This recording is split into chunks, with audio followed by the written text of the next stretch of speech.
ሰላም ሰላም የቻናላችን ቤተሰቦች በያላችሁበት ሰላማችሁ ይብዛ። እዚህ ቻናል አማርኛ፣ እንግሊዝኛ፣ ሂሳብና ሌሎች ትምህርቶችን እያስተማርን እንገኛለን።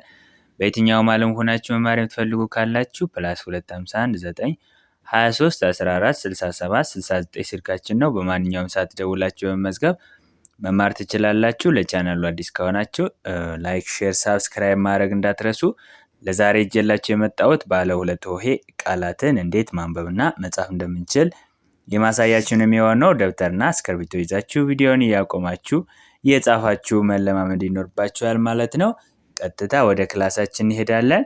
እዚህ ጋር የተለያዩ ቃላት አሉ። እነዚህ ቃላት ባለ ሁለት ሆሄ ቃላት ናቸው። እነዚህ ቃላትን እንዴት እንደምናነብ እናያለን ማለት ነው። አብሮ እናነብ።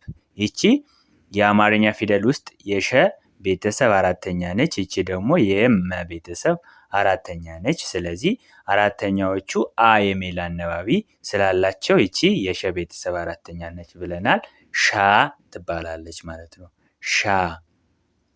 ይቺ ደግሞ የመ ቤተሰብ አራተኛ ነች ብለናል።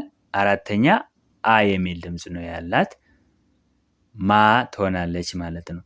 ማ ትሆናለች።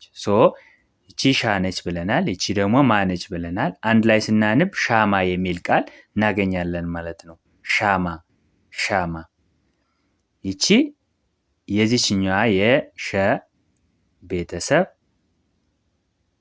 ሰባተኛ ነች። ሾ ትባላለች። ይቺ ደግሞ የመ ቤተሰብ መጀመሪያ ነች። መ ትባላለች። ይቺ ሰባተኛ ነች። ኦ የሚል አነባቢ ስላላት ሾ ብለን አነበብናት። ይቺ ደግሞ የሚል አነባቢ ስላላት መ ብለን አነበብነ ማለት ነው። አንድ ላይ ስናንብ ሾመ ሾመ የሚል ቃል እናገኛለን ማለት ነው። እዚህ ጋም ይቺ የቀ ቤተሰብ ሰባተኛ ነች። በጭንቅላት በኩል ቀለበት አላት። ይቺ ደግሞ የበ ቤተሰብ ስድስተኛ ነች። ቅጥያዋ በግራ በኩል ነው ያላት። ሰባተኛ ኦ በሚል አነባቢ ነው ምናንብ ብለናል። ቆ ነች ማለት ነው የምትሆነው። ይቺ ደግሞ የበ ቤተሰብ ስድስተኛ ነች። የሚል አነባቢ ስላላት ብ እንላለን። አንድ ላይ ስናንብ ቆብ ቆብ የሚል ቃል እናገኛለን ማለት ነው። ይቺን ትመስላለች። የተ ቤተሰብ ሰባተኛ ነች። ቶ ትባላለች። ይቺ ደግሞ የለ ቤተሰብ ሰባተኛ ነች። ሎ ትባላለች። አያችሁ፣ ቆ ስንል ኦ የሚል አነባቢ አለ። ቶ ስንልም ኦ የሚል አነባቢ አለ። ሎ ስንልም ኦ የሚል አነባቢ አለ። ለሰባተኛ የምንጠቀመው አነባቢ ኦ ነው ማለት ነው። ቶ እና ሎ አንድ ላይ ሲመጡ አንድ ላይ ስናንብ ቶሎ የሚል ቃል እናገኛለን። ቶሎ የሚል ቃል እናገኛለን ማለት ነው። አሉ አሉ። አ መጀመሪያ ነች። ሉ ከለቤተሰብ ሁለተኛ ነች። አንድ ላይ ስናነብ አሉ። አሁን እዚህ ጋር ሉ አይነት ሁና ቀለበት ከሆነ ግን መጨረሻ ላይ ቀለበት ከሆነ ሎ ነች። አስተውሉ። ብዙ ጊዜ ይቺን ሉ ይላሉ ተማሪዎች እና ሉ ስንል ዋንሊ አሮ ብቻ ነው ያላት። አሮ ዊዝ ሪንግ ከሆነ ግን ሰባተኛ ነች ማለት ነው። በጣም ተጠንቀቁ፣ አስተውሉ። ስለዚህ አሮ ብቻ ከሆነ ሉ ነች። አሮ ዊዝ ሪንግ ከሆነ ግን ሎ ነች ማለት ነው። ሎ ነች። ስለዚህ አሉ ይሆናል። አሁን እዚህ ጋር አሉ ለማለት ብለንም ማንበብ እንችላለን ማለት ነው። እንደየአገባቡ ነው። አንዳንድ ፊደላትን ስናጠብቅና ስናላላ የተለያየ ትርጉም ያላቸው ፊደላት። አሁን ምሳሌ አሉ ስንል አሉ ፕሬዘንስን ይገልጻል። አሉ ስንል ደግሞ ሴይንግ ወይም ያወሩትን ነገር ይገልጻል ማለት ነው። የምናነበው እንደየ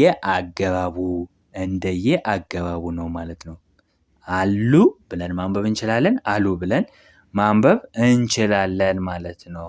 በጣም ጥሩ። እዚህ ጋር እንዳየናት አ ነች። ይቺ ደግሞ አራተኛ ነች። የበቤተሰብ አራተኛ ባ ትባላለች። አንድ ላይ አባ። ኮት ኮ ሰባተኛ ት ስድስተኛ አንድ ላይ ኮት።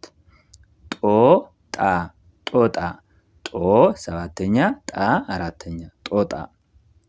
ጣት እዚህ ጋር እንዳየናት አራተኛ ት እዚህ እንዳየናት ከተቤተሰብ ስድስተኛ አንድ ላይ ጣል ዋና ዋና።